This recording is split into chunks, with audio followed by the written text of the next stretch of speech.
Does diet matter? I mean, really matter. And, what about when we're talking about cancer?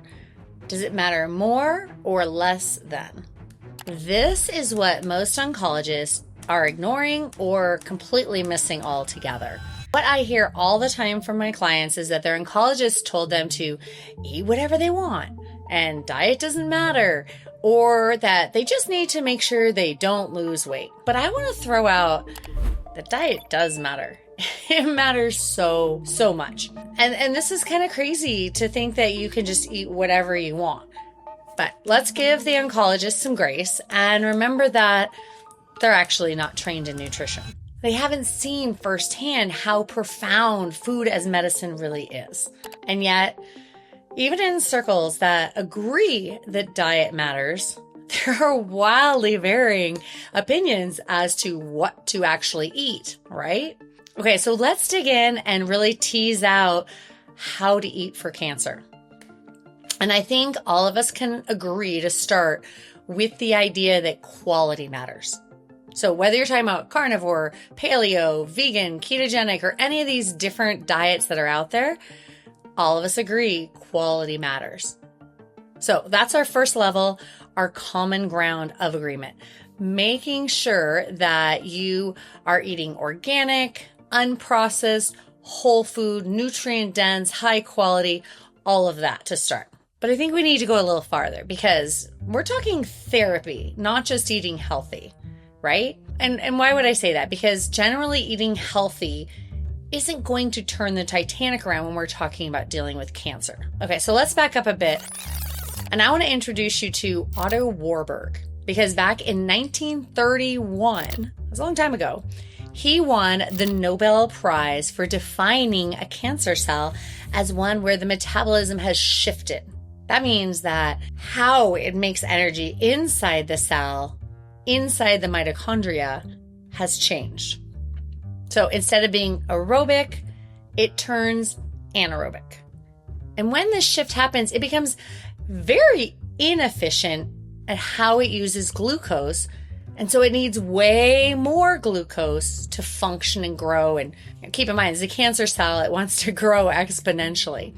And this is actually how a PET scan works. See, they feed the client radioactive sugar, and then they watch on the scan to see where the sugar is gobbled up. That's where the cancer's at. It's gobbling up the sugar.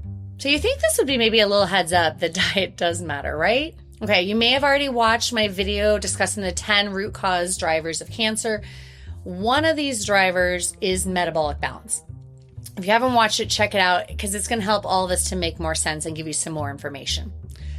In there, we talked about the metabolic shift and how high blood sugar feeds cancer. So when there's this extra glucose in the blood running around the body, it just makes it so easy for a tumor to grow. Let me give you some numbers. So our blood sugar ideally should stay between 70 and 90. So if somebody gets up to like 150, that's like double of what it should be. And just to give you context, diabetic is over 200.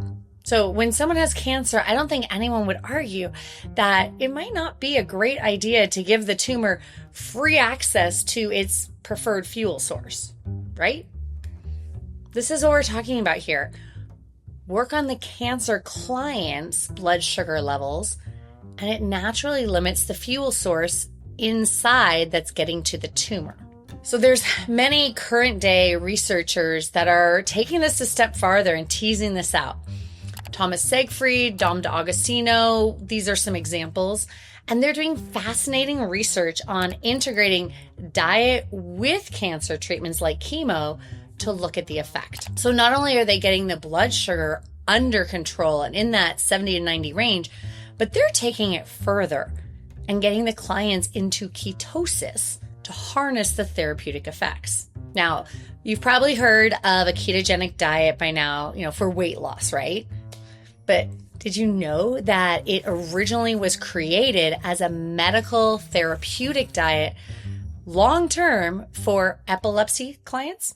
And now we know that this is also going to help people with cancer. Okay, so what are ketones? When you eat a very low carbohydrate diet, so there's not the carbohydrates coming in, your body is actually going to start making these ketones that are an alternative fuel source for your body. It's actually a much cleaner fuel source.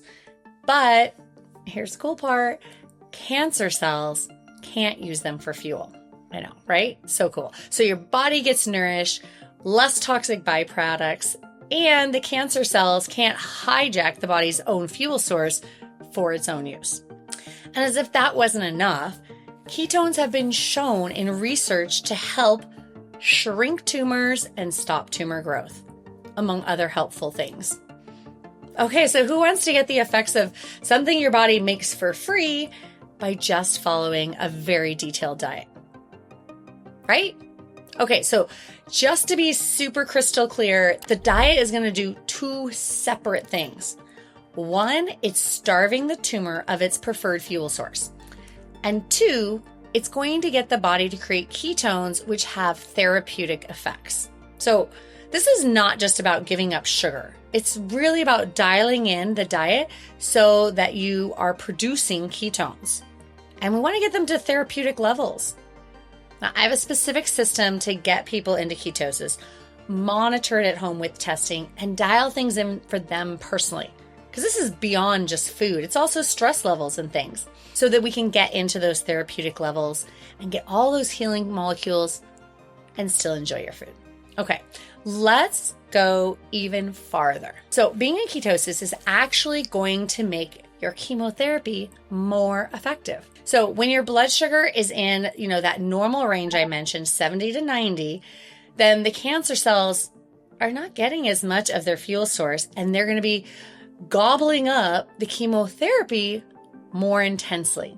Okay, so pop quiz. Anyone want to guess why they put things like suckers, cookies, juice, and such in a chemotherapy lab?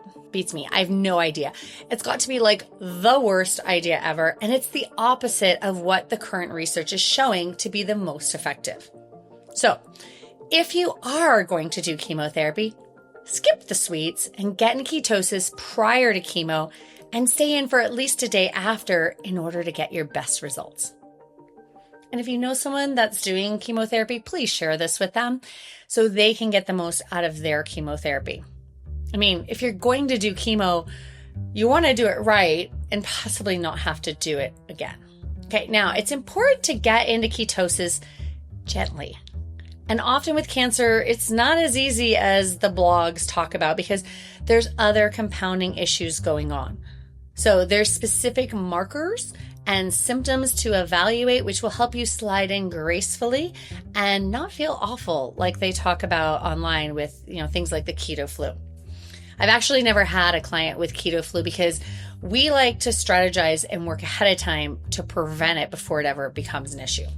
Okay, so to be fair to the oncologist, they get weird about making sure you're eating enough because they're worried about you getting something called cachexia.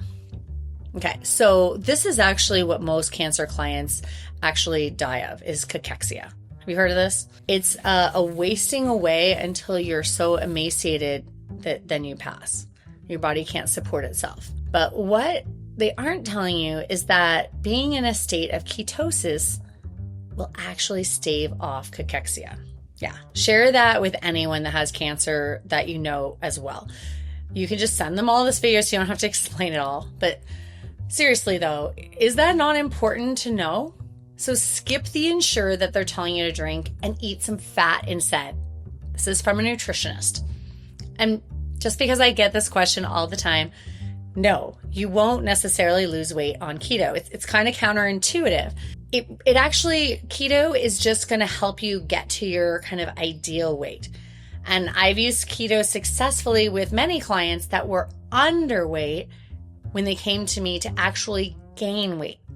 That's possible when you know what you're doing and you're strategic. So do you see how silly this is to tell a cancer client to eat whatever they want? Or, hey, load up on sweets and carbs just to keep the weight on. Hopefully, I have presented some concepts that will help you on your cancer journey to make the best diet choices possible.